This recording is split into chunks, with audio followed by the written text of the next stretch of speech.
할렐루야. 반갑습니다. 안 그래도 까만 얼굴이 더 까매졌어요.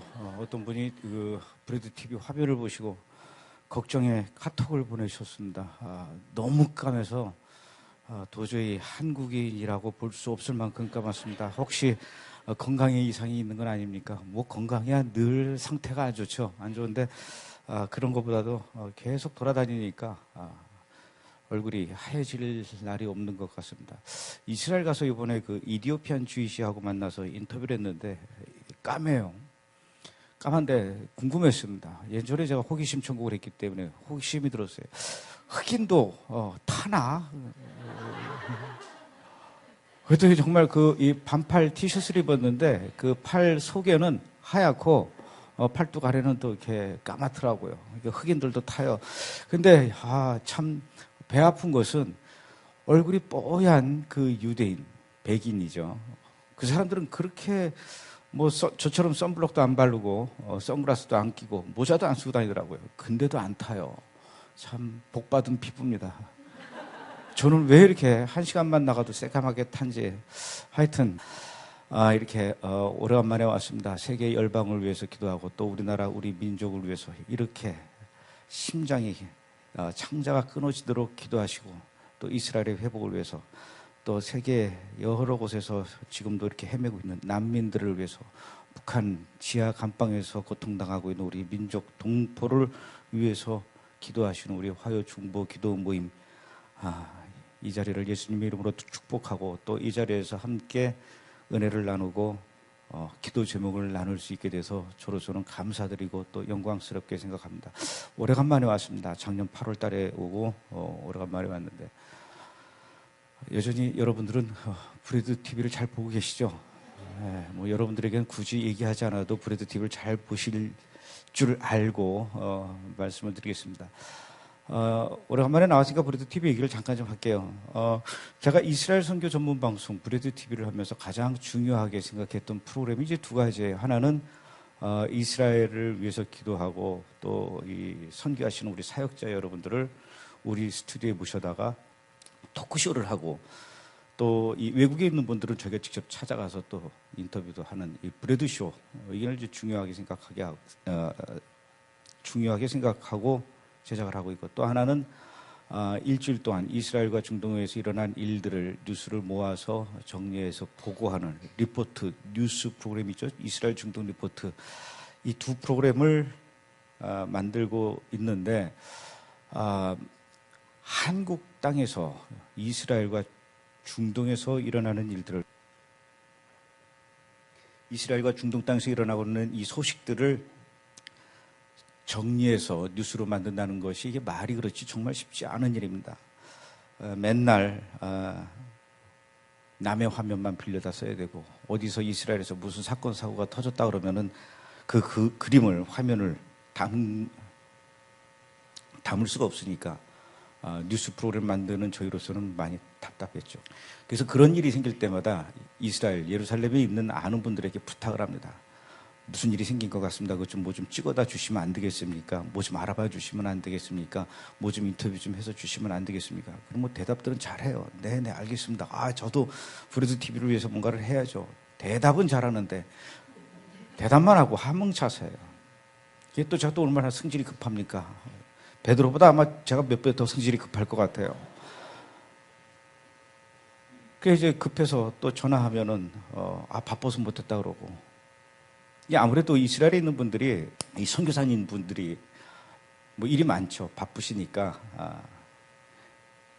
제가 부탁하는 일들이 항상 우선순위로 밀리는 거예요. 전화하면은 이제 대답을 안 해주시고 어떨 땐 전화 통화도 잘 안 되고 그러다 보면은 새벽 1시, 2시, 3시에 전화하다가 또 부글부글 끓기도 하고 그러다가 욱 하면서 에잇 하면서 이 욱이 문제예요 항상.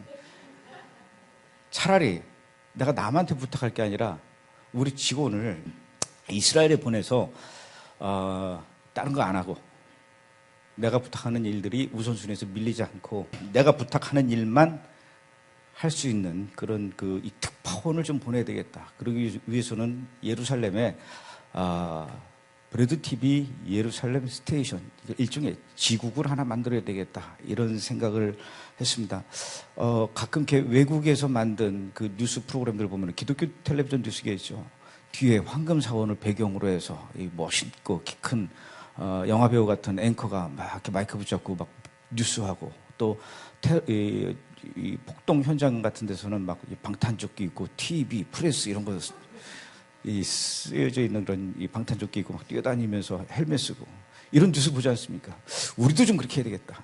그래서 이왕이면은 예루살렘 중에서도 황금사원과 시온산과 감람산이 잘 보이는 그 아주 중요한 자리에다가 집을 하나 얻어서 그 집 앞마당이나 거실 같은데 넓은 유리창을 배경으로 해서 뒤에 황금사원이 보입니다. 감람산이 보입니다. 그 앞에서 뉴스가 리포트를 하는 거예요. 지금까지 예루살렘에서 브래드 TV 특파원 누구누구였습니다. 멋있잖아요. 이걸 나도 좀 해봐야 되겠다, 이런 생각이 들더라고요. 아유, 꿈도 야무지지. 이 브래드 TV 생긴 지 얼마나 됐다고 벌써부터 예루살렘 지사를 꿈꿀까. 돈도 뭐 한두 푼 드는 것도 아닐 텐데, 또 여러분들도 알다시피 예루살렘 이스라엘 물가가 또 얼마나 비쌉니까? 뭐 가보신 분들은 알겠지만 트램 한 번 타는데 한 2,000원 돈 냅니다. 물 조그만 거 하나에 한 1불이니까. 그래서 그래도 이제 용기를 갖고 예루살렘에 있는 그 아는 분한테 카톡을 보냈어요. 내가 안 되겠습니다. 예루살렘에다가 스튜디오를 만들어야 되겠으니까 황금사원이 잘 보이는 그런 집이 나오면 꼭 좀 알려주십시오. 이게 욱하는 것 때문에 밤중에 카톡을 보낸 거예요. 이거 보내봐야 한 2달 뒤에, 6개월 뒤에 잊을만 하면 답장이 오겠지. 그리고 저는 별 기대 안 하고 카톡을 보냈는데 하필이면 또 그 카톡의 답장이 그 다음날 왔어요. 감독님, 정말 좋은 집이 나왔습니다. 얼마나 좋은 집이냐면은 창문으로 황금사원이 보이고 너무너무 위치가 좋다라는 거예요. 이 집은 너무 좋아서 만약에 감독님이 온다라고 얘기 안 하면은 본인이 그 집으로 이사를 가겠다라는 거예요.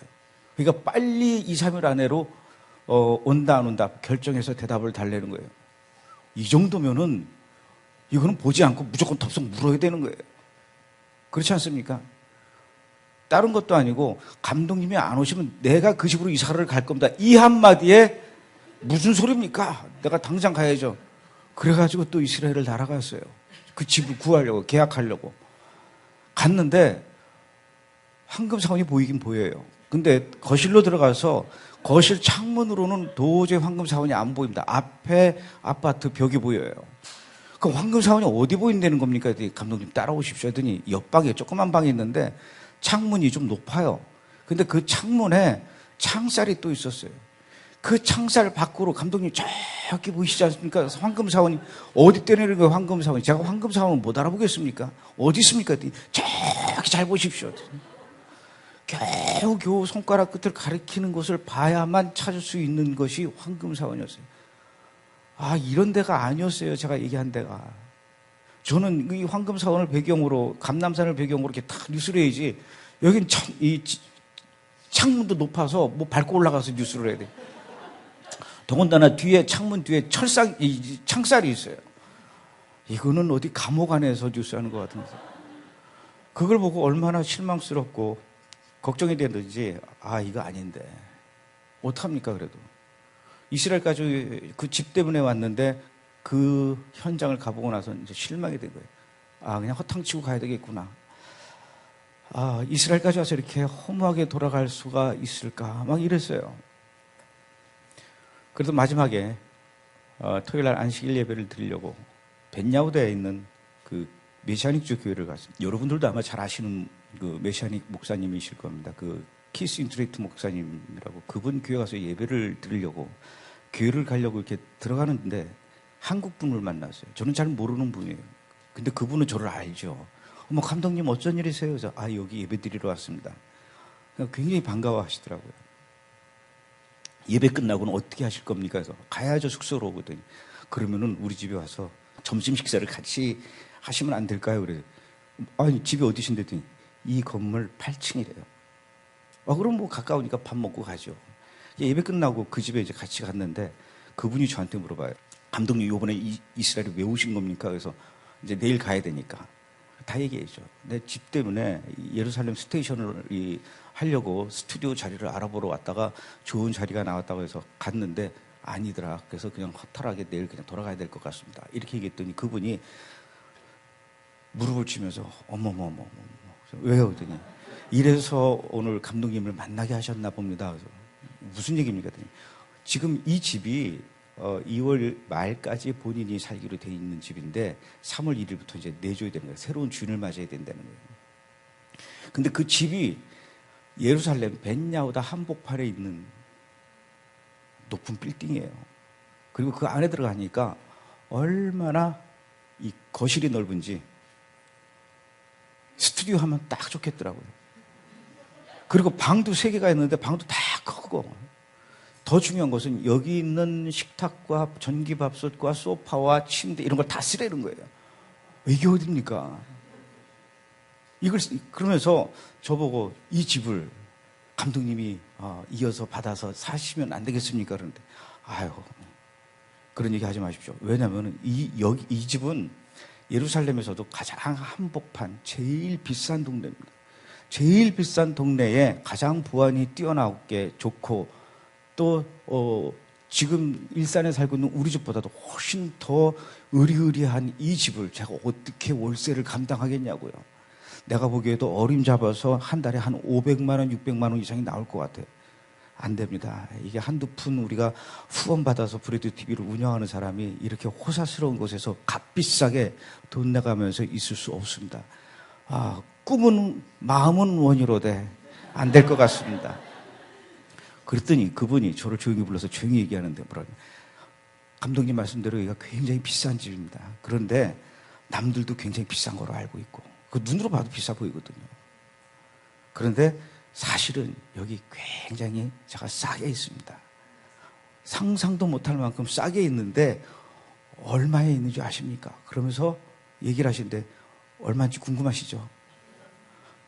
그 주인이 얘기하지 말라 그랬어요. 왜냐면 이 집값 떨어진다고. 저는 어마어마하게 싸게 있으니까 이걸 그대로 받으시면 됩니다. 그러면서 얘기를 해주시는데 제가 그 이전에 다른 집을 보러 다닐 때 내려고 했던 그 월세보다도 싼 거예요. 이거 어떡합니까? 이건 해야죠. 그래가지고 금년 3월 1일에 드디어 예루살렘의 브레드 TV의 예루살렘 스테이션을 꾸몄습니다. 꾸미고 특파원을 거기에 보낼 이 브레드 TV 특파원을 모집합니다. 이렇게 광고를 했는데 몇 분들이 찾아왔어요. 그런데 막 어떤 분은 다 좋은데 너무 나이가 많으시고 거기서 주님을 맞이하실 것 같은 그런 분도 있고 그래서 고민하다가 이렇게 특파원을 새로 뽑는 게 다가 아니라 우리 직원을 보내야 되겠다. 그래서 이제 우리 직원을 2명씩 거기는 뭐 비자가 3개월 비자이기 때문에 오래 있을 수는 없어요. 그래서 3개월 꽉 채우고 한국으로 돌아오면 다음에 또 들어갈 때 약간 문제가 생길 수 있으니까 2달씩만 있다가 한국에 왔다가 해서 우리 스태프들을 브레드 TV 스태프들을 2달에 한 번씩 이렇게 이스라엘로 보내서 교환 근무죠. 순환 근무 그런 식으로 지금 하고 벌써부터 거기서 뉴스를 만들어서 요즘 이스라엘 중동 리포트에 한 꼭지씩 거기서 뉴스가 지금 제작돼서 나가고 있습니다. 어떤 데인지 잠깐 보고 싶죠. 화면 좀 보여주십시오. 이 건물이에요. 엄청 크죠. 이 건물에 8층에 있는데 이 건물 8층에서 내려다보면 예루살렘 시내가 다 보입니다. 요번에도 가 있다가 돌아오기 마지막 날 창문에서 이렇게 보는데 갑자기 저 앞에서 시꺼먼 연기가 막 올라오는 걸 봤어요. 저 뭐지? 그랬더니 조금 있다 보니까 뉴스 보니까 버스가 폭발했더라고요. 이 숙소 바로 앞에서 터졌습니다. 다음 화면 보여주십시오. 이 안에 들어가면은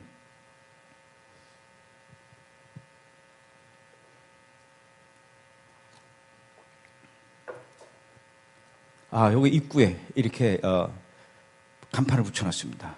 찜 발라놓은 겁니다. 그래서 이 건물에는 이제 거의 99%가 다 이스라엘 사람들이 살고 있는 데이기 때문에 여기는 이스라엘을 위해서 기도하는 방송 프로그램을 만드는 곳입니다. 이렇게 해서 이제 간판을 붙여놔서 굉장히 그 옆에 라인 옆에 계신 분들이 궁금해해요. 이게 뭐 하는 데냐고. 그래서 텔레비전 프로그램 만드는 스튜디오입니다 했더니 굉장히 궁금해하고 오고 싶어 하시더라고요. 다음 화면 보여주십시오. 이제 여기다 이렇게 스튜디오를 꾸몄어요. 아직 공사가 사실은 덜 끝났을 때 화면인데 거실에다가 이렇게 브레드 TV 또 간판을 붙여놓고 여기서 이제 촬영을 합니다. 다음 장면요. 이게 좀 어둡죠? 이 거실이에요. 이게 이제 스튜디오입니다. 오른쪽에 테이블이 있고 창문이 저렇게 크게 두 개가 있어요. 그래서 저 창문에다가 카메라를 달아놨습니다. 그래서 예루살렘 그 벳 야후다 거리를 실시간으로 들여다볼 수 있어요. 아까 그 예배 드리기 전에 식사하시면서 어떤 사모님께서 그걸 계속 들여다보는데 거기서 왔다 갔다 하는 강아지까지 다 보이더래요. 예. 다음 화면 보여주십시오. 이 창문으로 내려다보는 예루살렘 시내입니다. 또 다음 화면요. 여기서 이제 이렇게 브래드쇼를 녹화를 했죠. 얼마 전에도 그 방송에 나갔던 그 안티세미티즘에 대한 반유대주의에 대한 이야기를 해주신 정연호 박사님을 이 자리에서 인터뷰를 하고 방송을 했습니다. 앞으로 이렇게 이 예루살렘 스테이션을 통해서 뉴스도 제작하고 또 이스라엘에서 한국으로 오기 힘든 메시아닉주들 또 신학 박사들 이런 분들을 이곳으로 오게 해서 여기서 이제 인터뷰도 하고 또 이스라엘의 메시아닉주들 간증할 사람들 예수를 만난 사람들의 이야기 그런 것들을 이제 불러서 이렇게 녹화를 하려고 합니다. 계속해서 지금 이런 일들을 지금 하고 있고 지난번에 성지순례 때 그 성지순례에 같이 온 그분들에게 아침마다 제 강의를 했는데 강의하면서 무슨 얘기를 했냐면 브레드 TV 스튜디오에서 이제 많은 프로그램들을 만들 거고요. 특히 저는 드론을 사서 드론으로 이렇게 이스라엘의 아름다운 그 곳이 굉장히 많지 않습니까? 거길 쫙 촬영하는 그런 꿈을 갖고 있습니다. 이제 이런 얘기를 했더니 강의 끝나고 나서 어떤 분이 밥 먹으면서 감독님 그 드론이라는 게 얼마 정도 합니까? 그래서 잘은 모르지만은 한 200만 원 정도 할 거려. 그랬더니 그거 제가 헌금하면 안 되겠습니까? 왜 안 됩니까? 그랬더니 한국에 왔는데 정말로 통장에 이름도 없이 드론 이렇게 해가지고 200만 원을 입금해 주셨어요. 그래서 그 돈으로 바로 드론을 사서 제가 드론을 들고 인증샷을 찍고 그걸 이제 보내드렸죠. 샀습니다. 드론. 그리고 지금 우리 PD들이 이스라엘에서 부지런히 지금 이스라엘 여기저기를 다니면서 드론으로 항공 촬영하고 있습니다. 그래서 우리 PD가 감독님 황금사원 위를 좀 날아가서 찍어보고 싶은데 어떻게 하면 좋을까요? 그래서 글쎄 그거 해라. 하다가 걸려서 뭐 어떻게 되는 건 난 잘 모르겠고 이왕이면은 다른 거 다 찍고 더 이상 드론이 필요 없다 싶을 때 그때쯤 날려라. 그래야 날아가다가 혹시 총 맞아도 덜 아까우니까. 어쨌든 지금 계속 이스라엘에서 이렇게 드론으로 항공 촬영하고 있습니다. 이 집을 1년 계약을 했습니다. 1년 이상은 안 되더라고요. 그래서 1년 뒤는 어떻게 될지 저는 잘 모르겠습니다. 1년 뒤에까지 또 하나님께서 허락하시면은 연장해서 있을 수도 있는 것이고 아니면 1년 뒤에 하나님께서 야 너한테 이 브레드 TV 예루살렘 스테이션을 허락했는데 네가 일을 잘 못하더라 그러면서 또 걷어가실 수도 있는 거기 때문에 1년 뒤는 난 몰라요 이렇게 됩니다. 그래서 앞으로 어떻게 될지는 모르지만 예루살렘 스테이션 시작하면서 3월 1일 날 뭐 집기 들어가고 뭐 이렇게 하면서 개국 예배 안 드립니까? 이렇게 물어보는 사람이 있었는데 저는 원래 브레드 TV 시작하면서도 개국 예배 안 드렸습니다. 왜 안 드렸냐면 사람 일은 잘 모르잖아요.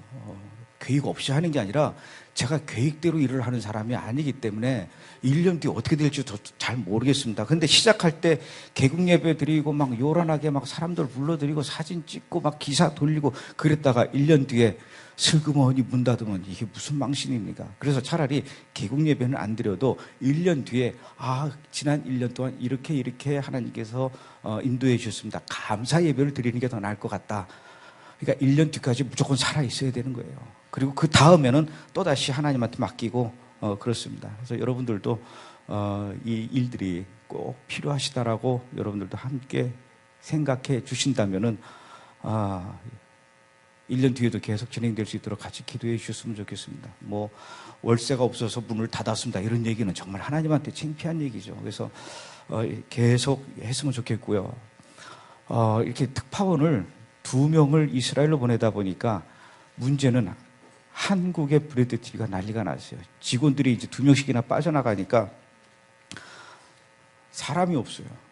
그러니까 제발 우리 브레드 TV에 와서 같이 일할 사람 좀 있으면 좀 와서 오라 그랬는데, 제가 지난번에 이 새노래교회 와서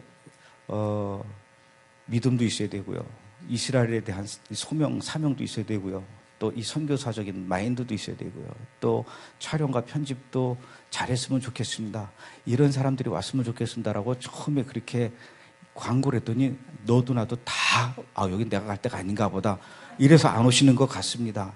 그러니까 이젠 그 모든 조건을 다 내려놓고 카메라 들 수 있는 힘만 있으면은 누구든지 받습니다, 이렇게 얘기를 드렸거든요.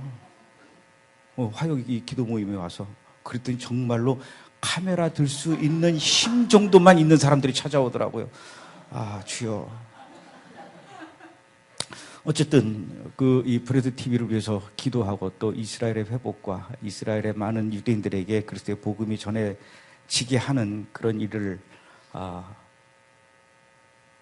브레드 TV 그 사역에 동참하시고 싶으신 분들은 연락을 주시고요. 이스라엘 위해서 기도하는 거 좋습니다. 그러나 이제는 기도만 하지 말고 팔을 걷어붙이고 일을 해야죠. 모르면은 배워가면서 카메라 찍는 것도 배우고 그러면 될 것 같아요. 제가 잘 가르쳐 드리겠습니다.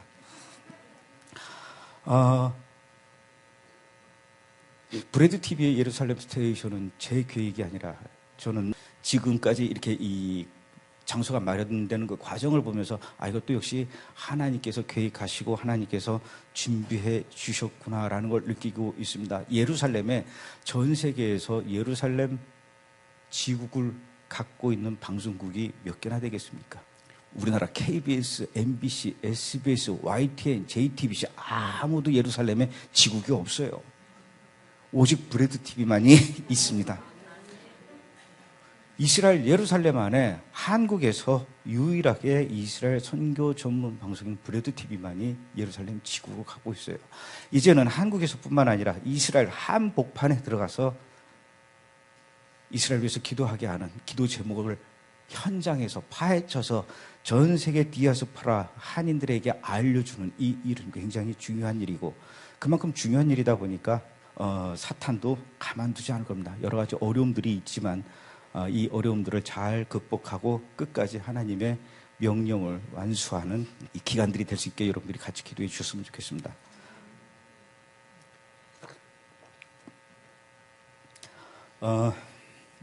지난 주일에도 신촌에 있는 어느 교회 가서 집회를 했는데 큰일 났어요. 한마디 하고 기침하고 한마디 하고 기침하고. 저는 기침을 해서 죄송스러워하고, 그 교회 목사님은 저런 환자를 오라고 한 본인도 막 고통스러워하고, 예배 끝나고 나서 얼마나 서로 그랬는지 모릅니다. 2016년 5월달, 금년 5월달, 이제 얼마 남지 않았습니다. 우리나라 대통령이 이란을 방문한다고 합니다. 한 나라의 대통령이 국제 사회와 긴밀히 협력하기 위해서 또 전 세계 어느 나라를 막론하고 방문하지 못할 나라는 없습니다. 국가를 위해서 그리고 또 국민을 위해서라면은 당연히 어느 나라든지 찾아가야죠. 더군다나 국가 경제를 위해서 돈을 벌기 위해서라면은 먼 길을 마다하지 말아야 되는 건 맞습니다. 보도에 의하면 이번에 우리나라 대통령이 이란을 방문하게 되면 최소한 100억 달러, 우리나라 돈으로 약 12조 원 규모의 대형 프로젝트 수주의 가능성이 있다고 보도가 나왔습니다. 12조 원, 작은 돈이 아닙니다. 정말 이렇게만 된다면 요즘같이 어려울 때 우리에게 엄청난 이익을, 경제적 이익을 갖다 주는 일이다 보니까 이 소식을 접한 사람들은 굉장히 반가워하고 또 환영할 수밖에 없습니다. 나라를 위해서라면 대통령이 이란이 아니라 그 어디라든지 이란과 북한과의 관계를 생각해 본다면 또 걱정스러운 부분이 없지 않아 있습니다. 북한과 이란과의 군사적 동맹 관계는 이미 여러분들도 잘 아시죠. 특히 지난 4월 20일에 어떤 뉴스 매체에 의하면은 북한의 미사일 발사 실험에 동원된 그 미사일의 기술 상당 부분이 이란과 공유되어 있다, 이런 기사를 내보냈습니다. 물론 이 기사는 이스라엘 발입니다. 지금 이란의 무기는 북한의 도움을 받고 있고, 또 북한의 미사일 기술 역시 이란의 기술 도움을 받고 있다는 것은 많은 사람들이 알고 있는 부분이죠. 그런 나라를 우리나라 대통령이 방문하겠다고 합니다. 그렇다면 왜 굳이 우리나라 대통령이 북한과 군사적 동맹 관계를 맺고 있는 이란이라는 것을 모를 바가 아닐 텐데 왜 방문하게 되는 걸까요? 우선 우리나라의 대통령이 이란을 방문하게 된 그 배경을 한번 좀 생각해 보겠습니다. 이란의 하산 로하니 현재 대통령이죠. 이 대통령이 이젠 이란이 핵 개발 프로그램을 모두 더 이상 진행하지 않겠습니다. 이렇게 선언한 뒤에 이란의 핵무기 개발에 대해서 염려해왔던 세계 각국은 와, 드디어 이제 이란이 핵을 포기하는구나. 핵을 포기하고 돈을 선택했구나. 이란이 세계 평화를 위한 아주 중요한 첫걸음을 내딛었다. 이렇게 환영했습니다. 그리고는 작년 2월 7월 14일 날 마침내 결론을 내렸죠. 2년 6개월 동안 질질 끌어왔던 미국과 독일, 유럽 여러 나라의 주요 국가 6개 국가와 이란이 계속 핵 협상을 해오다가 작년 7월 14일 날 타결을 했죠. 이란이 핵 개발을 중단하기로 결론을 내렸습니다. 이 핵 협상이 타결된 이후에 미국을 비롯한 세계 각국은 그동안 이란에게 가해졌던 그동안 37년 동안 가해졌던 경제 제재 조치를 해제했습니다. 그동안 세계 여러 나라에 묶여 있었던 이란의 자금들이 이제 이란으로 흘러 들어갈 수 있게 됐는데 그 돈이 자그마치 1천억 달러, 우리나라 돈으로 하면 120조 원이라고 합니다. 이 돈이 이제 이란으로 들어가게 된 거죠. 뿐만 아니라 이란은 그동안 원유를 수출하지 못했던 금지되었다가 이제는 원유로 마음대로 뽑아내고 또 마음대로 수출할 수 있고 외국에 팔 수도 있게 되었습니다. 그야말로 이란은 세계 언론이 표현했던 것처럼 핵을 포기하고 돈을 끌어모으고 쓸어 담을 수 있는 잭팟을 터뜨린 것과 다름이 없죠. 여러분들도 아마 뉴스를 보셔서 아실 겁니다. 2016년 1월 25일 17년 만에 처음으로 이란의 대통령이 유럽 국가인 이탈리아를 방문했습니다. 그런데 이탈리아의 총리와 회담하기로 한 그 장소가 하필이면 로마의 카피톨리니라는 박물관에서 했다라고 합니다. 그 박물관에는 유명한 조각상도 있고 예술작품도 있고 그런데 이란의 대통령이 이슬람 국가의 대통령이 방문하는데 그 누드 조각 작품을 보여주는 것이 혹시 이란 대통령한테 기분이 상하게 할까봐 그것을 박스로 다 조각품을 가리는 그런 해프닝이 있었습니다. 그럴 수밖에 없는 것이 이란의 대통령이 이탈리아에 가서 170억 유로, 한국 돈으로 22조 원 어치의 계약을 했다고 합니다. 22조 원이면 작은 돈이 아니죠. 지금 조각품이 중요한 게 아니라 예술품이 중요한 게 아니라 자기네들의 민족의 어떤 문화유산이 중요한 게 아니라 22조 원을 위해서라면은 자기네들의 작품도 종이 박스로 이 베니아 합판으로 가리게 되는 예술의 도시 이탈리아가 되었습니다. 돈 앞에서는 그런 것도 다 필요 없다 이거죠. 그 이후에 하산 르하니 대통령은 프랑스를 찾아갔습니다. 그리고는 프랑스와 올랑드 대통령을 만난 자리에서 어떻게 했냐면 에어버스 비행기입니다. 에어버스 114대를 한꺼번에 구입하겠다고 약속을 했습니다. 이 돈은 모두 270억 달러, 우리나라 돈으로 32조 원이라고 합니다. 여러분들 32조 원 어느 정도 큰 돈인지 잘 감이 안 오시죠? 어쨌든 4박 5일 동안 이탈리아와 프랑스를 방문했던 그 하산 르하니는 4박 5일 동안 돈을 얼마를 썼냐면 55조 원을 썼습니다. 55조 원을 그 이탈리아하고 프랑스에 주겠다고 약속을 한 거예요. 우리나라 2015년에 1년 국가 예산이 375조 원입니다.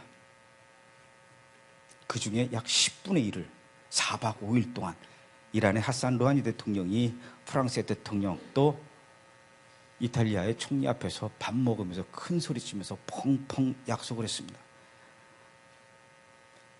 이러니 그동안 돈이 없어서 굉장히 어려워했던 유럽의 여러 나라들 또 전 세계에 돈이 필요한 사람들에게는 이란만큼 최대의 고객이자 물주가 또 없습니다. 이러니 우리나라라고 해서 가만히 있으면 안 된다는 얘기죠. 그래서 우리나라의 대통령도 드디어 이제 이란을 찾아간다고 합니다. 얼마 전 뉴스를 보니까 5월 달에 우리나라의 대통령이 역시 이란에 가서도 예전에 아랍에미리트를 방문했을 때 그랬던 것처럼 히잡을 둘러쓴다고 합니다. 하산 루하니가 이탈리아하고 프랑스에서 그랬던 것처럼 우리나라에게도 선물을 펑펑 나눠주는 그런 산타클로스가 될 수 있을까요? 하산 루하니, 정말로 그 인물은, 이란의 대통령은 핵을 포기하고 그 대신에 돈을 선택한 실리주의자가 맞습니까? 하산 루하니는 과연 어떤 사람일까요?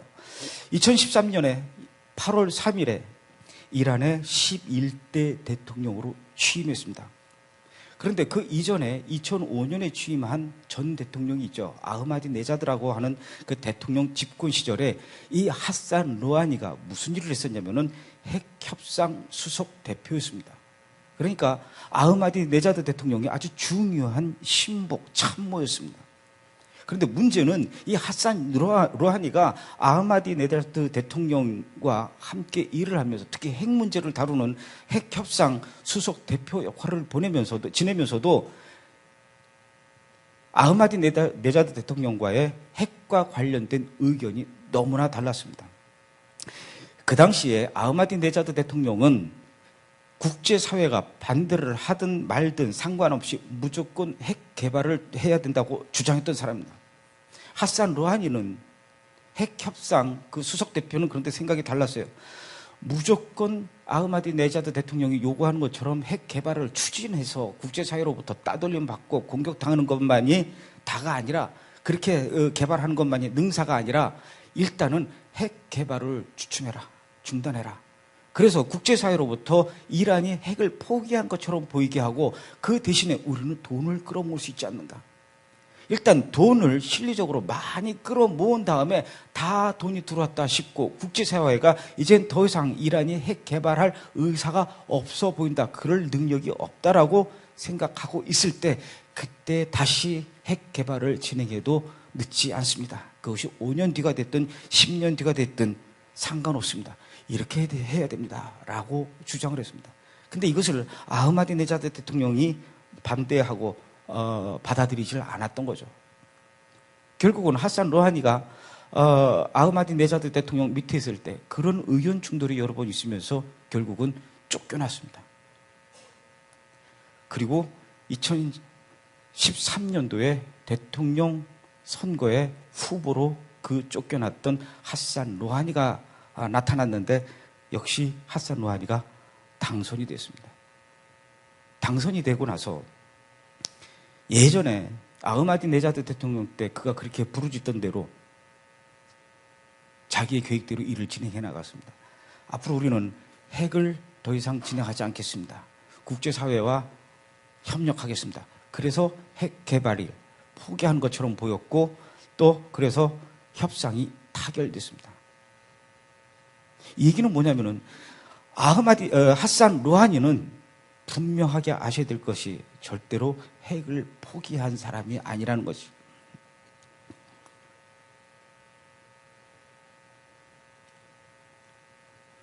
핵을 포기한 것이 아니라 핵을 지금까지 준비하던 것을, 그 개발하던 그 프로그램들을 중단하겠습니다. 이렇게 얘기한 겁니다. 이 중단한다라는 것은 그동안 이 핵 개발을 위해서 해왔던 모든 프로젝트들을 다 리셋을 시키고 없애버리겠다가 아니라 여기까지만 하겠습니다라는 거죠. 그래서 계속 이스라엘의 베냐민 네타냐후 총리가 국제사회를 향해서 계속 얘기했던 게 그겁니다. 지금 중단하는 것은 아무런 의미가 없다. 진정한 핵 협상이라는 것은 인류를 위한 평화 핵 협상이라면은 이란이 그동안 했던 모든 핵 개발 프로그램들을 완전 무효화시켜야 이것이 진정한 협상이지, 이만큼 해놓고 여기서 더 이상 하지 않겠다라고 중단하는 것은 이것은 핵 협상의 의미가 없다. 이렇게 얘기했음에도 불구하고 아무도 이스라엘 베냐민 네타냐후 총리를 이 이야기를 들어주지 않았다는 얘기죠.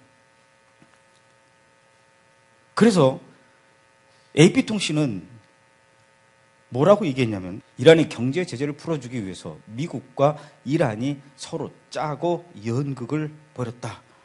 이렇게 보도를 했습니다.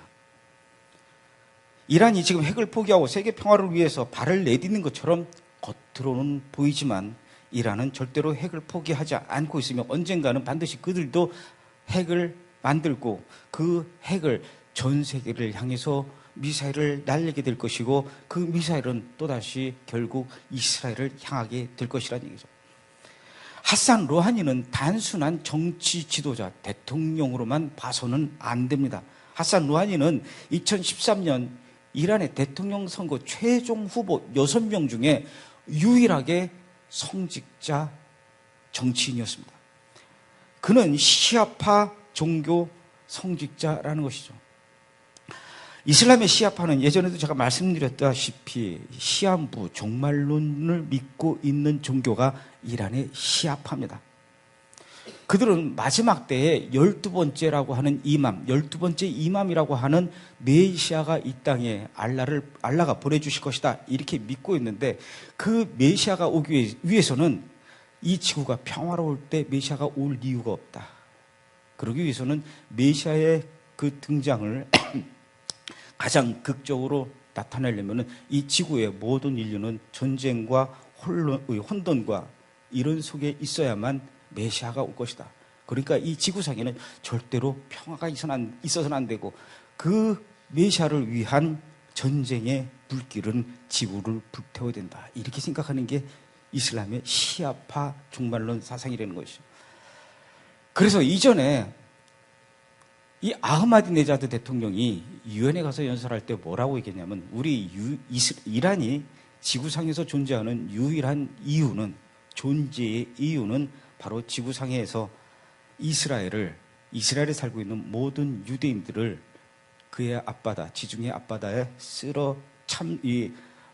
집어넣는 것이 우리 이란이 지구상에 존재하는 이유입니다. 이렇게 공언한 바 있습니다. 하나님께서 선택하신 민족, 하나님께서 장자의 나라, 제사장의 나라로 선택하셨던 그 이스라엘을 멸망시키겠다고 큰 소리치고 있는 종교가 바로 이슬람의 시아파 종교이고 그 시아파 종교의 종교 성직자가 바로 지금 이란의 대통령이라는 거죠.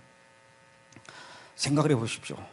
전 세계에 흩어져 있던 묶여있던 120조 원의 돈들이 이란으로 다시 들어가게 된다면 그 돈은 분명히 그동안 이란이 지원해왔던 세계에 약 200여 개의 테러리스트 단체들이 있습니다.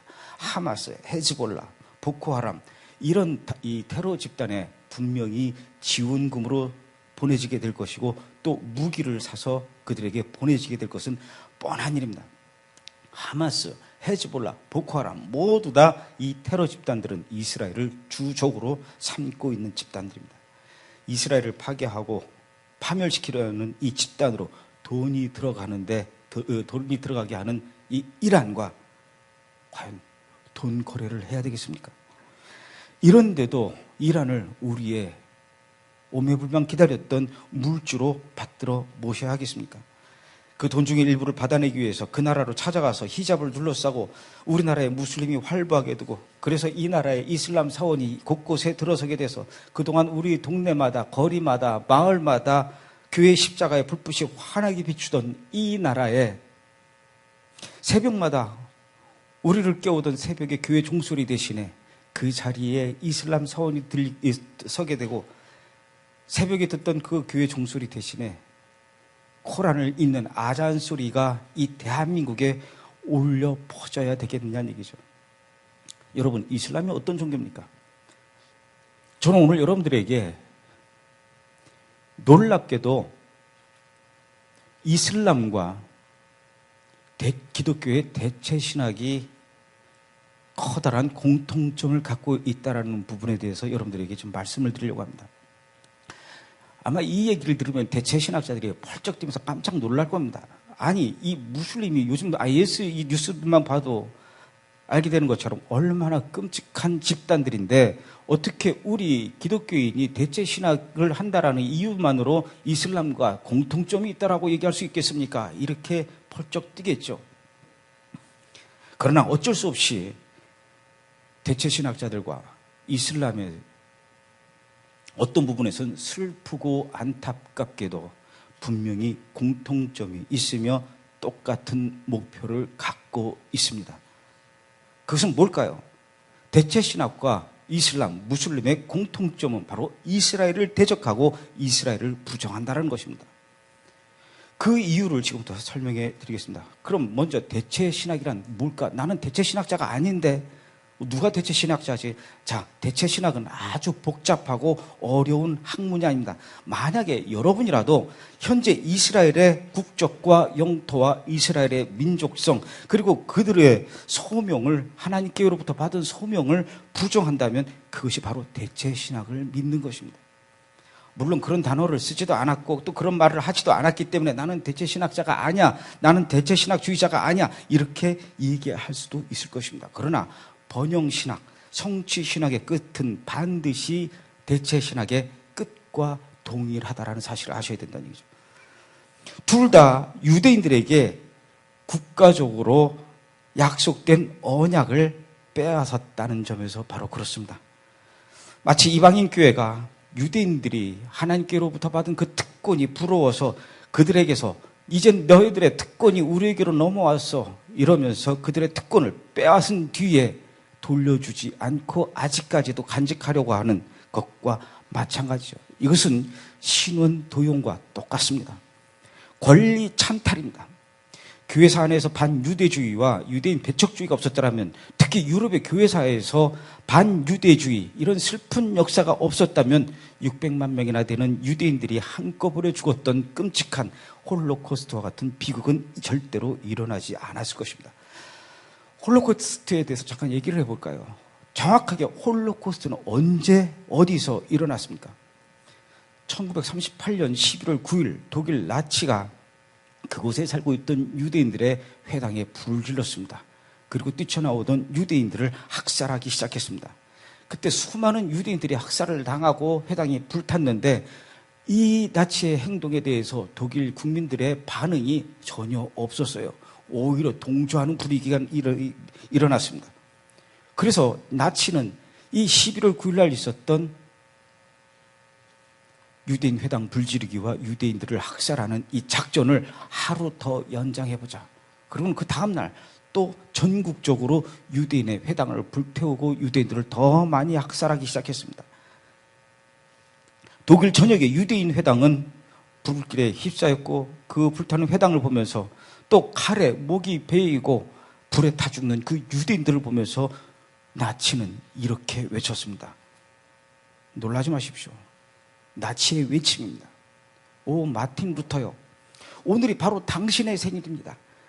당신의 생일날 당신이 그렇게도 바래왔던 것처럼 지금 우리 눈앞에서 유대인 회당은 불이 타고 유대인들이 이렇게 사지가 찢겨서 죽어가고 있습니다.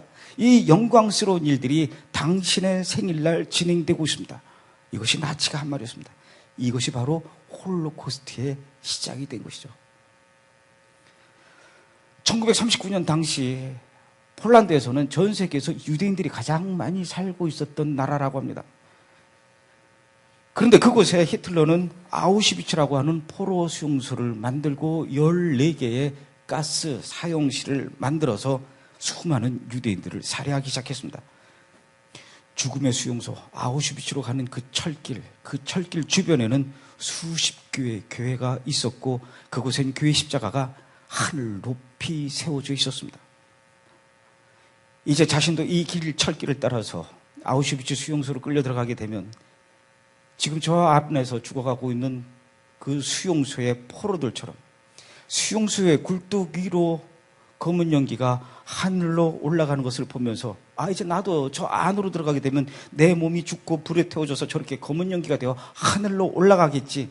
그것을 두려웠던 유대인들이 끌려가면서 스쳐 지나가듯 보이는 그 교회 건물과 교회 십자가를 보면서 얼마나 살려달라고 외치고 싶었겠습니까? 자그마치 6년 동안 자기 집 옆에서 자기 동네 옆 동네에서 매일매일 수천 명의 유대인들이 불에 타 죽고 비명을 질러가면서 죽어가고 있는 그 사실들을 그 주변의 교회들은, 목사님들은, 크리스찬들은 몰랐을까요? 그러나 교회는 침묵했습니다.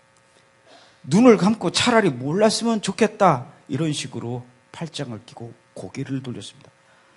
2차 대전 이전에는 1939년경에는 폴란드에 유대인들이 약 360만 명이 살고 있었는데 6년 뒤에 1945년에 2차 대전이 끝난 후에는 유대인들이 30만 명으로 줄었습니다. 330만 명이 6년 동안 죽은 거예요. 1945년 마침내 전쟁이 끝났습니다.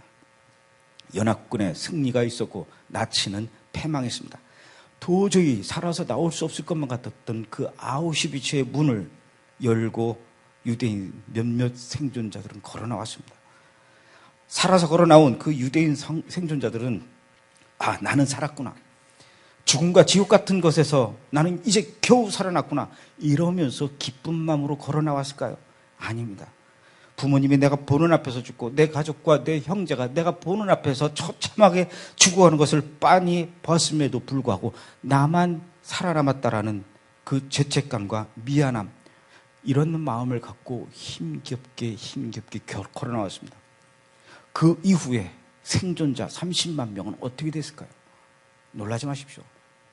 그 30만 명은 전쟁이 끝난 이후에 아우슈비츠의 문이 열림과 동시에 1년 안에 25만 명이 또 죽었습니다. 왜 죽었을까요?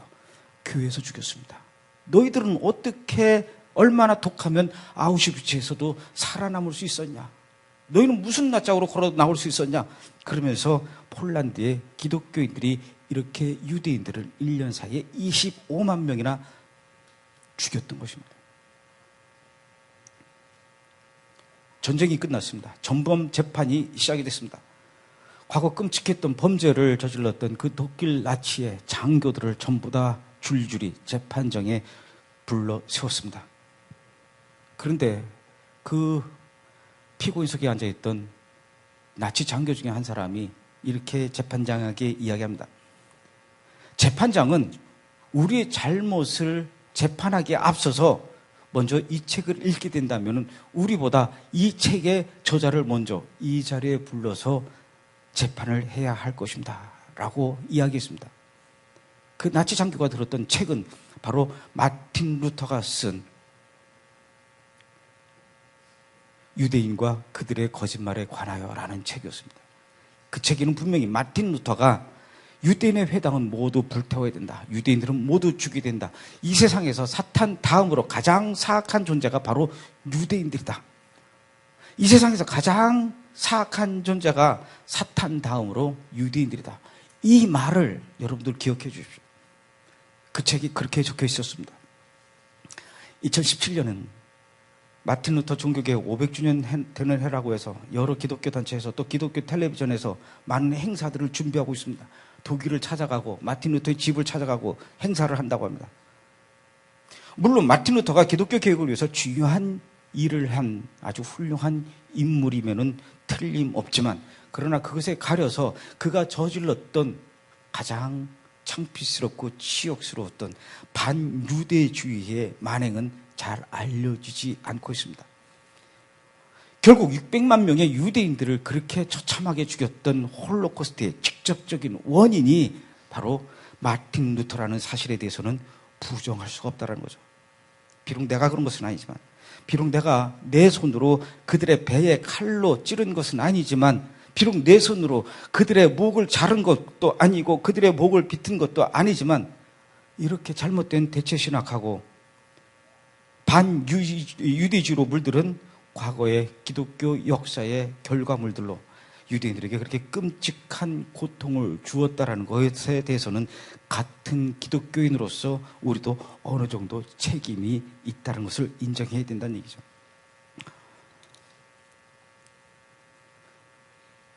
이슬람은 평화의 종교일까요?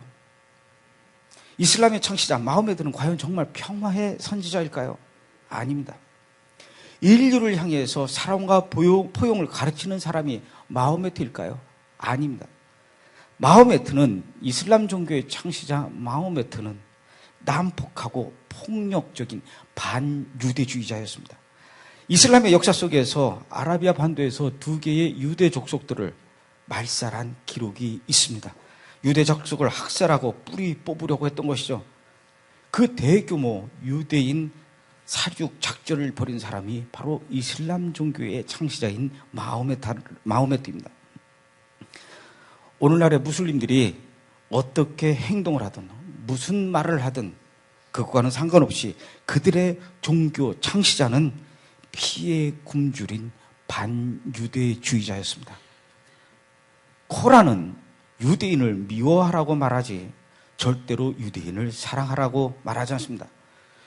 무슬림의 주적은 사탄 다음으로 유대인입니다. 제가 조금 전에 기억하라고 한 말도 있죠. 마틴 루터가 했던 말. 이 세상에서 가장 사악한 존재는 사탄 다음에 유대인들이다. 어쩜 이렇게 마틴 루터가 한 말과 무슬림의 코란에 적혀있는 말과 똑같을지요. 무슬림의 주적은 사탄 다음으로 유대인이다. 이 말을 누가 했는지 아십니까? 바로 이슬람, 무슬림들이 믿고 있는 알라가 그렇게 말했다고 코란에 적혀있습니다. 이슬람 종교의 창시자인 무하메드는 자칭 선지자라면서 일을 시작하고 종교를 새롭게 만들어갈 당시에 그곳에 살고 있었던 기독교인들을 만났습니다. 그런데 놀랍게도 그 당시에 이 마호메트가 만났던 기독교인들이 모두 다 대체 신학주의자들이었습니다. 이미 자신들이 유대인을, 이스라엘을 대신했다고 주장하는 그 기독교인들을 마호메트가 만난 것이죠. 그때 마호메트가 그 기독교인들에게 이렇게 얘기합니다. 이젠 내가 당신들을 대체하겠다. 그리고 내가 당신들과 유대인들을 모두 대신하겠다. 성경의 신구약 어디에도 반유대주의와 유대인 혐오에 기반을 둘 만한 성경 구절은 단 한 군데도 없습니다. 그러나 코란에는 유대인을 향한 저주와 기독교인들을 향한 저주의 구절들이 사명으로, 명령으로 나타난다는 것이죠. 그리고 마호메트가 사우디아라비아의 메디나에서 계시받았다라는 그 계시의 17%는 유대인들에 대해서 부정적으로 말하고 있습니다.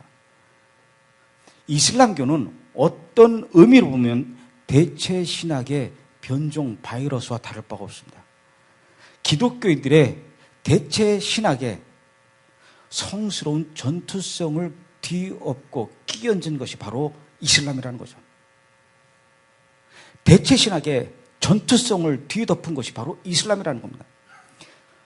얼마 전에 저희 브레드쇼에 이만석 목사님이라고 하는 이란에서 20여 년간 선교를 하셨던 이 이슬람의 전문가가 나와서 이런 이야기를 했습니다. 지금부터 제가 그분의 말을 인용하겠습니다. 그분의 말씀에 따르면은 이슬람에는 타키아라고 하는 교리가 있다고 합니다. 이 타키아라는 말은 뭐냐면은 이슬람과 마호멧과 코란과 알라를 위해서라면은 거짓말을 해도 그것은 죄가 될 수 없다. 알라와 하나님은 같은 신이다. 이렇게 얘기하고 있다는 거죠. 그러니까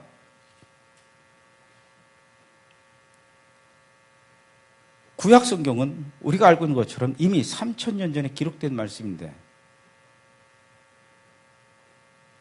코란은 8세기경에 지금부터 1300년경에 새로 기록된 말씀입니다. 결국은 마호메트가 이 코란을 기록할 때 유대인의 구약 성경을 바탕으로 해서 자기네들의 새로운 신학을 덧입혀서 기록한 일종의 짝퉁 경전이라고 보시면 된다는 얘기죠. 그러니까 성경 말씀 중에서 필요한 것만 자기네들이 골라다 쓰고 거기다가 새로운 이야기들을 다 덧입혀서 자르고 붙이고 재단을 하고 거기다가 거짓말까지 붙입니다. 이 거짓말은 왜 그것이 용납이 되느냐? 코란과 알라와 마호메트와 이슬람을 위해서 하는 거짓말은 죄가 안 된다니까. 그건 죄가 아니라는 겁니다. 분명히 거짓말인데. 그래서 이 아랍 사람들이, 이슬람 종교를 믿는 아랍 사람들이 얼마나 거짓말들을 밥 먹듯이 하고 그것이 결국은 1분 뒤에 밝혀질 빤한 거짓말인데도 아무런 스스럼 없이 합니다.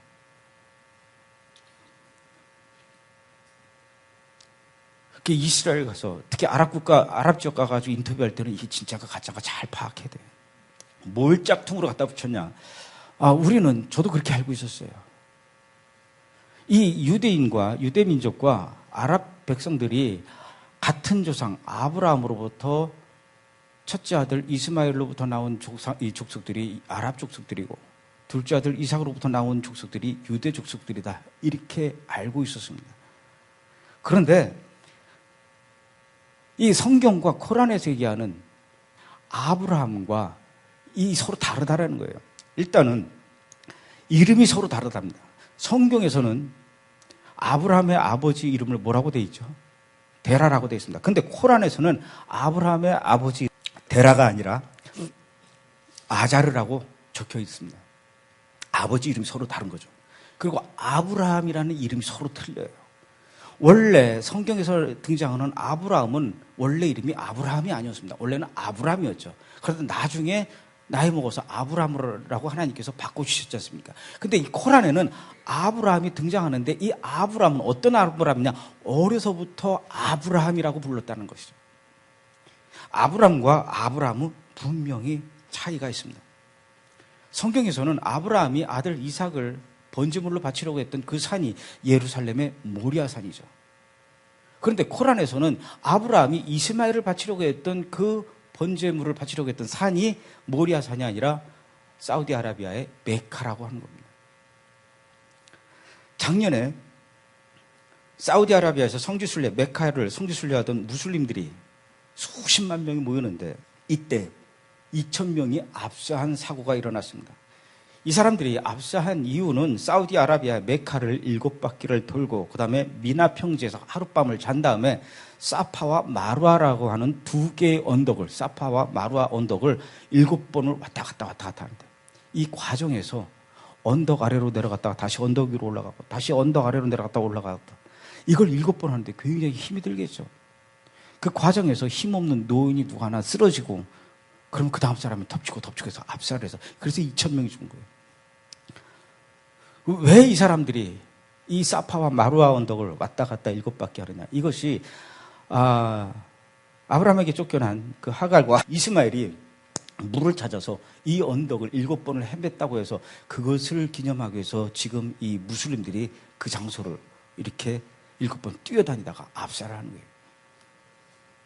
그런데 성경에 보면 아브라함으로부터 쫓겨난 하갈과 이스마엘이 절대로 사우디아라비아 사파와 마루아 언덕으로 간 것이 아니라 이스라엘의 부엘세바라고 기록되어 있다는 얘기죠. 부엘세바하고 사우디아라비아는 굉장히 먼 거리입니다. 1,000km 이상 떨어져 있는 곳이에요. 모하메드를 믿지 않는 자들은 모두 죽여도 된다. 이게 이슬람 교리입니다. 이걸 캬피르라고 한대요. 이 신념 때문에 그들이 기독교인들을 그렇게도 죽이는 것입니다. 코란에 뭐라고 써 있냐면 코란 2장 216절에 이런 얘기가 있다고 합니다. 너희는 싸우기 싫어도 싸움은 너희에게 부과된 의문이라. 소동이 사라지고 종교가 모두 알라에게 속할 때까지 알라에게 모든 사람들이 속할 때까지 싸움을 계속하라. 코란 8장 39절. 할 수 있는 모든 수단을 총동원하여 불신자의 가슴에 공포를 불어넣어라. 코란 8장 60절. 이런 잘못된 신앙적 신념을 그들의 머릿속에 지배하고 있기 때문에 그렇게 수십 명의 기독교인들을 바닷가에 모래밭에 무릎 꿇리게 해서 일렬로 앉혀놓고 목을 베고 총으로 쏴 죽이고 얼굴과 온몸에 불로 태워 죽여도 이거 얼마나 끔찍한 일입니까? 그럼에도 불구하고 전혀 양심의 가책을 느끼지 않는, 죄책감을 느끼지 않는 얼마나 무서운 종교란 말입니까? 유대인과는 절대로 친구하지 말아라. 유대인은 사탄 다음으로 악한 존재들이니 이렇게 코란은 유대인을 미워하라고 하지 결코 사랑하라는 말은 그 어디에도 없습니다. 대체신학과 이슬람의 공통점, 무슬림들이 이렇게 얘기합니다. 알라는 역사 가운데 유대인들의 악행을 처벌할 사람들을 하나씩 보냈습니다. 이게 무슬림들이 하는 얘기예요. 알라는 역사 가운데 유대인들의 악행을 처벌할 사람들을 하나씩 보냈습니다. 그런데 가장 최근에 유대인의 처벌의 통로로 사용한 인물이 바로 히틀러입니다. 이 무슬림들이 이렇게 얘기합니다. 그리고는 이렇게 기도합니다. 알라요. 그 옛날 히틀러가, 나치가 그렇게 600만 명의 유대인들을 죽였던, 학살했던 그런 일들이 또다시 일어나게 된다면, 홀로코스트를 얘기하는 거죠.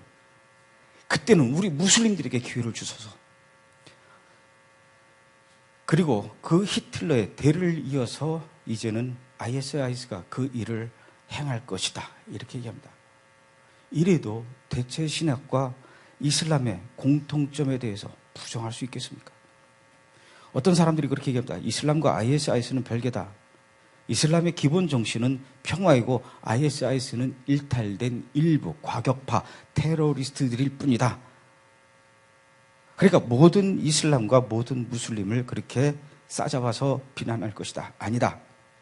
이렇게 얘기를 하죠. 우리나라 대통령이 이슬람 국가를 방문한다고 하니까 요즘 방송에서는, TV에서는, 신문에서는 연일 아랍 국가, 이슬람, 무슬림에 대한 특집 방송들이 나옵니다. ISIS와 이슬람을 철저하게 분리시키는 그런 작업들을 방송이 앞세워서 해나가고 있습니다. 그러나 ISIS는 분명히 이슬라믹 스테이트, 이슬람 국가의 약자죠.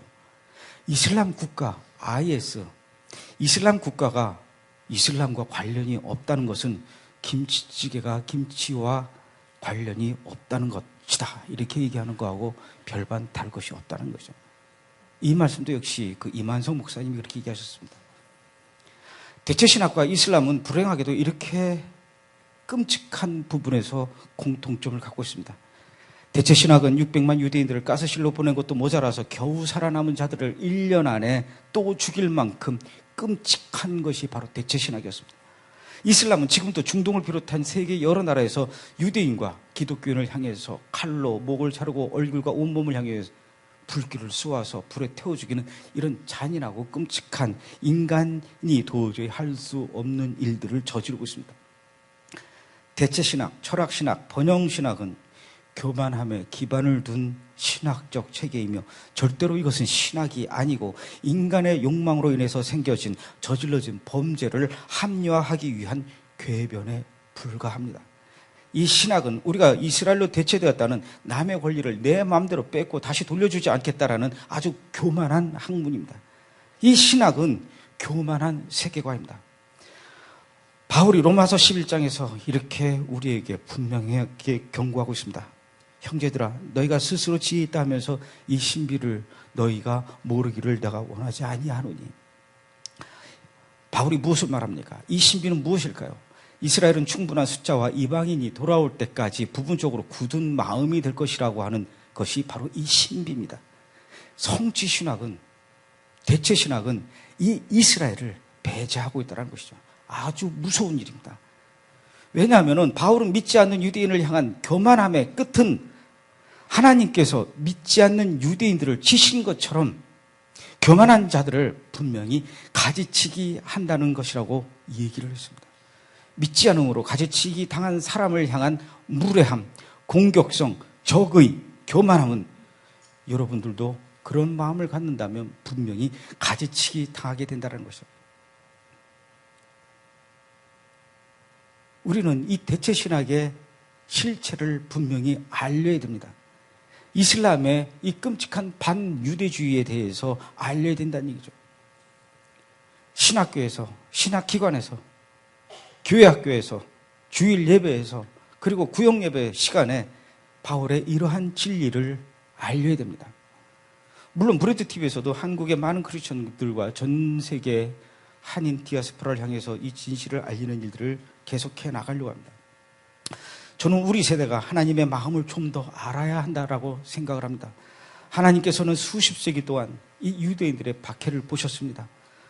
우리는 이스라엘을 화나게 하는 사람들로 부름받은 것이 아니라 이스라엘을 향한 우리의 사랑으로 그들의 마음에 질투가 일어나게 해야 할 사람들입니다. 예수님은 어떤 분이실까요? 그분은 유대인의 복음으로 몸을 입고 오신 분이십니다. 그분은 유대인 경전에 예언됐던 바로 그분이시죠. 메시아입니다. 그분은 유대인에게 주어진 언약을 새롭게 하시고 이방인에게도 그 언약에 동참하게 하신 분입니다. 따라서 우리가 이 예수님을 사랑한다면 예수님은 역시 최고의 유대인이신데, 그런데 어떻게 우리가 예수님을 사랑하면서 이분의 민족을 사랑하지 않을 수 있겠습니까? 바울이 자기 마음에 큰 고통과 근심이 있어서 자신의 형제들을 위해서 자신이 저주받아 그리스도에게서 끊어질지라도 그들이 돌아오기를 바란다고 말했을 때 그는 순교해서 이 땅에서의 삶만을 드린다고 말한 것이 아니라고 합니다. 바울은 자신의 영혼, 자신의 영혼을 들여서라도 비록 그렇게 해서 자신이 그리스도에게 끊어진다 해도 자기 형제들, 방황하는 이스라엘 양들이 구원받기를 원했던 것입니다. 과연 이런 마음을 가진 사람들이 오늘날 얼마나 있을까요? 우리나라에 얼마나 있겠습니까? 하나님 안에서 우리가 유업으로 받은 모든 것에 대해서 어떻게 감사하지 않을 수 있겠습니까? 유대인들을 통해서 받은 믿음의 유업, 하나님의 말씀, 그리고 그 다른 모든 것들도 역시 유대인들을 기반으로 합니다. 저는 이 사실이 자랑스럽고 또 영광스럽습니다. 우리는 행복한 이방인입니다. 유대인이 되려고 해도 안 됩니다. 그저 행복한 이방입니다. 그러나 확실히 여러분들께 말씀드릴 수 있습니다. 우리 모두는 이 유대인 구원자 예수님께서 우리를 위해서 하신 일을 또 영광스럽게 여겨야 한다는 것이죠. 그런 이스라엘 위해서, 유대 민족을 위해서 기도하는 우리는 그래서 더욱 행복하고 영광스러워해야 됩니다. 하나님께서 아브라함과 그의 후손을 축복하는 자는 복을 주신다고 했지, 아브라함과 그의 후손을 저주하고 죽이라고 하지 않으셨습니다. 우리의 기억 속에서, 우리의 기도 속에서, 우리의 선교 지도에서 이스라엘과 유대의 민족을 지워서는 안 됩니다. 우리는 이란의 편에 서야 될까요? 이스라엘의 편에 서야 될까요? 이스라엘의 편에 선다고 해서, 이란의 편에 선다고 해서 반드시 이스라엘과 이란을 동시에 사랑하면 되지 않을까, 이렇게 생각할 수도 있습니다. 그건 우리의 생각이죠. 그들은 절대로 그렇게 생각하지 않습니다. 우리나라 어느 대학교에 히브리어 학과가 있었어요. 그 학과가 없어졌습니다. 왜 없어졌냐면 그 학교에 무슬림 학과가 들어오면서, 이슬람 학과가 들어오면서 히브리어 학과를 빼라 해서 없어진 겁니다. 그들은 이슬람과 기독교와 유대교가 동시에 존재하는 것을 원하지 않기 때문에 그렇다는 얘기죠. 우리가 이스라엘을 사랑하는 사람이 이란을 함께 사랑한다고 하면은 이란이 우리를 원하지 않습니다. 이스라엘을 포기하고 이스라엘을 잊어버린다라는 전제하에 우리와 이야기를 하십시오, 이렇게 얘기를 하게 된다는 얘기죠. 어떻게 해야 될까요? 그럼에도 불구하고 우리가 이란을 찾아가야 되겠습니까? 지금 당장 필요한 돈 때문에 이 나라에 5년 뒤에, 10년 뒤에 어떤 변화가 오게 될지도 그것도 예상하지 못하면서 이렇게 쉽게 결단하고 일을 해야 되겠습니까? 뉴스에서 ISIS의 끔찍한 만행들을 많이 보면서 저건 우리하고는 상관이 없는 일이야, 이렇게 얘기할 수는 있어도 결국은 그 끔찍한 만행을 저지르는 사람과 대체 신학과는 똑같은 철학과 신념과 목표를 갖고 있다는 부분을 여러분들이 분명히 기도하셔야 되고, 그 부분에 대해서 많은 사람들에게 알려줘야 된다는 얘기죠. 우리는 그 어느 때보다도 지금 이 시대, 이 나라와 이 민족과 이 나라의 정치 지도자들을 위해서 기도해야 됩니다. 그 어느 때보다도 이 일들을, 우리의 앞날을, 우리 민족과 우리 다음 세대들의 미래를 위해서 우리는 성경을 바탕으로 한, 하나님의 말씀을 기준으로 한 현명한 판단과 선택을 해야 된다는 얘기죠. 그런 부분에서 화요 중보 기도 모임 여러분들이 애끓는 심정으로, 창자가 끊어지는 그런 심정으로 기도해 주셔야 됩니다. 우리 이 부분에 대해서 다 같이 기도를 하겠습니다. 하나님, 이 나라의 정치 지도자들이 현재 이란이 갖고 있는 분명한 그리고 정확한 속내를 꿰뚫어 볼 수 있는 지혜를 가지게 해달라고 여러분들 기도해 주십시오. 이슬람 종교가 얼마나 끔찍하고 무섭고 위험한 종교라는 사실을 깨닫게 해 주십시오. 당장에 돈에 눈이 어두워서 기도로 세워진 이 기도와 우리 조상들의 애끓는 기도로 세워진 이 나라에 당장에 돈이 눈이 어두워서 전국 방방곡곡에 이슬람 사원이 버젓이 들어서는 날이 오지 않게 해달라고 여러분 기도해 주십시오. 그리고 그 땅 이란에도 어서 빨리 복음이 들어가서 그 땅에서도 아잔 소리 대신 주님을 찬양하는 찬양 소리가 울려 퍼지게 해달라고 기도해 주시고, 아직도 그 이란 땅에서, 무슬림의 땅에서 그리스도의 복음을 붙잡고 목숨을 내걸고 신앙을 지켜나가면서 살아가고 있는 우리의 믿음의 형제들이 안전하게 해달라고 여러분 기도해 주십시오. 우리 기독교 속에 뿌리 잡고 있는 이 대체 신학의 오래된 뿌리가 뽑혀지게 하시고, 우리가 영적 이스라엘이 아니라 이스라엘이 이스라엘이고 우리는 그저 참 감람나무에 접붙인 돌 감람나무라는 사실을 우리 기독교 교회와 교회 지도자들과 우리 성도들이 알게 해주십시오. 이렇게 기도해 주십시오.